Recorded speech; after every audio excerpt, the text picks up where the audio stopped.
بسم الله والصلاة والسلام على رسول الله. La quatrième vidéo عن le PTI là تعود عن le diagnostic, comment on fait le diagnostic de cette maladie. Et le diagnostic, c'est un diagnostic d'élimination. Il faut éliminer les autres causes possibles de thrombopénie avant de conclure à une PTI. Mais quand même, les situations cliniques devant lesquelles, voilà, la situation devant laquelle on doit évoquer une thrombopénie, une thrombopénie, je vais dire immunologique, un PTI, ou la présence d'une thrombopénie, la thrombopénie isolée. Isolée, les autres lignées sont intactes ou sans anomalie. Donc, c'est le premier critère. Le deuxième, l'absence d'anomalie de l'hémostase. Les autres anomalies de l'hémostase, leur absence, ça c'est un critère qui doit faire évoquer l'origine immunologique d'une thrombopénie. Ou après, l'examen clinique qui est normal. Donc, voilà comme les trois situations qui, quand elles sont présentes, doivent vous faire évoquer le diagnostic possible d'une PTI, voilà, d'un purpura thrombopénique immunologique. Donc, on doit l'évoquer devant les trois situations. Et on doit, comme je vous l'ai dit au début, on doit éliminer d'abord les autres étiologies ou les étiologies suivantes. وأهم واحدة منهم يلزمكم تإليمينوها هي l'hyperconsommation périphérique des plaquettes. تعرفون ذاك يخلق, on le verra plus tard, dans ce qu'on appelle les microangiopathies thrombotiques ou la CIVD. Alors que ce sont des pathologies qui ont une consommation périphérique des plaquettes sous forme de microthrombisme, une hémolyse ou des schizocytes. Et donc, il faut éliminer les MAT ou la CIVD comme diagnostic différentiel avant de conclure à une PTI. La deuxième situation qu'on doit éliminer aussi, c'est l'hypersplénisme. L'hypersplénisme, c'est une concentration, voilà, une agglutination des plaquettes, voilà, une séquestration des plaquettes vlarates, il est augmenté de volume, comme on en trouve par exemple dans la cirrhose ou l'hypertension portale. La situation l'autre, il y a l'insuffisance médulaire. La moelle, quand elle est bloquée, ou bloquée soit dans le cadre d'un syndrome myélodysplasique, ou dans le cadre d'une aplasie médulaire, voilà, de leucémie, soit une leucémie aiguë ou chronique.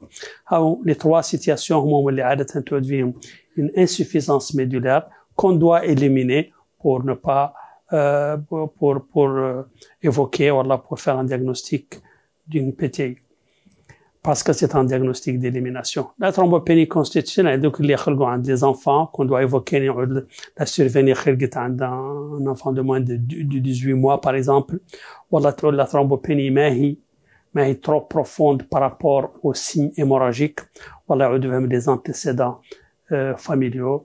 Voilà, la pathologie répond mal, voilà, d'une façon médiocre au traitement par corticoïdes, voilà, immunoglobuline intraveineuse. Donc, les étiologies à éliminer.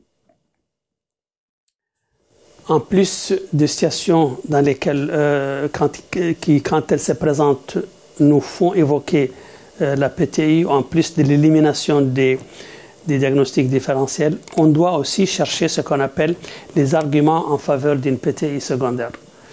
Rappelez-vous, on a parlé de deux formes de PTI, une primaire, donc sans étiologie identifiable, ou l'autre secondaire, ou associée à d'autres maladies. Pour évoquer ces maladies qui peuvent être associées à la PTI et donc donner une PTI secondaire, on doit chercher les signes cliniques, voilà, les signes qui accompagnent habituellement ces maladies, voilà, qui font la clinique de ces maladies. Par exemple, dans l'auto-immunité, on va chercher des signes de lupus, voilà, les anticorps antiphospholipides, voilà, dans l'EVANS. L'EVANS, c'est la PTI associée à une anémie hémolytique auto-immune, à COMS positif. Voilà, dans le cadre d'une thyroïdite d'Hashimoto, par exemple. On doit aussi rechercher des arguments en faveur d'une hémopathie lymphoïde qui peuvent s'associer à la PTI, comme un PTI secondaire, ou les infections. Les infections, en tout cas chez nous, il y a le VIH, le paludisme, la dengue, les autres fièvres hémorragiques ou les hépatites virales C ou B.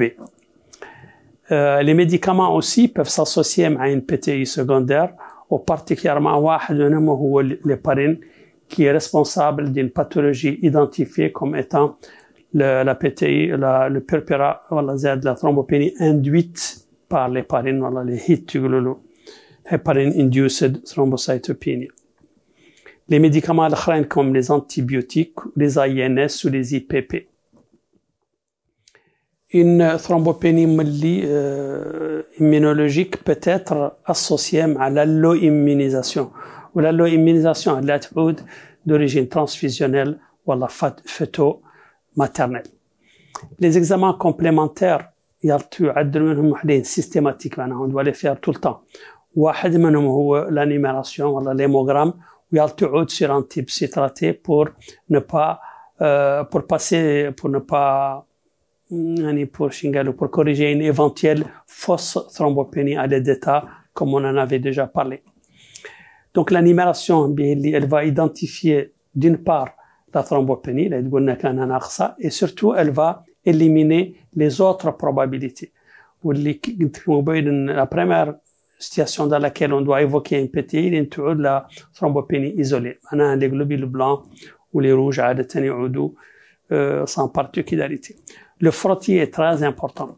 Le frottis, il va nous montrer la gueule des plaquettes. Il y a des macroplaquettes, des microplaquettes, il y a même des schizocytes, ou même des cellules anormales, les autres lignes. Les sérologies virales, bien sûr, une PTI, on doit déterminer le statut HIV ou B ou C des sérologies virales. Le bilan hépatique, parce qu'il peut donc engendrer une hypertension portale avec un hypersplénisme, il éliminer la PTI. Donc la créatinine ou les anticorps antinucléaires. Alors les anticorps antinucléaires, c'est pour éliminer un processus auto-immun qui est parfois associé à la PTI. D'autres examens ينطلبوا لها حسب le contexte كيف الميلوغرام par exemple ينتعودوا تسبكتوا une atteinte centrale معناها une leucémie par exemple ou un syndrome myélodysplasique ou une aplasie médulaire. Dans le cadre de l'auto-immunité, on peut chercher un anticoagulant lipique ou un antiphospholipide ou les anticorps anti-bêta-2 glycoprotéine. هذاك في l'auto-immunité ou les maladies auto-immunes خاصة اللي مرتبطين بالتيرويد كيف la TSH ou les antiperoxydases ou les antithyroglobulines ou les antirécepteurs de la TSH. Deux pathologies مهمات هما le BASDO ou la thyroïdite d'Hashimoto, des maladies auto-immunes qui peuvent s'accompagner d'une PTI secondaire. Les tests respiratoires à l'uréase, ça c'est pour mettre en évidence la présence de l'hélicobacter pylori. L'immunophénotypage des lymphocytes circulants, c'est un bilan qu'on peut demander éventuellement si on suspecte une hémopathie lymphoïde maligne. Ou bien entendu les anticorps antiplaquettes pour le diagnostic de PTI primaire. Assalamu alaikum wa rahmatullah.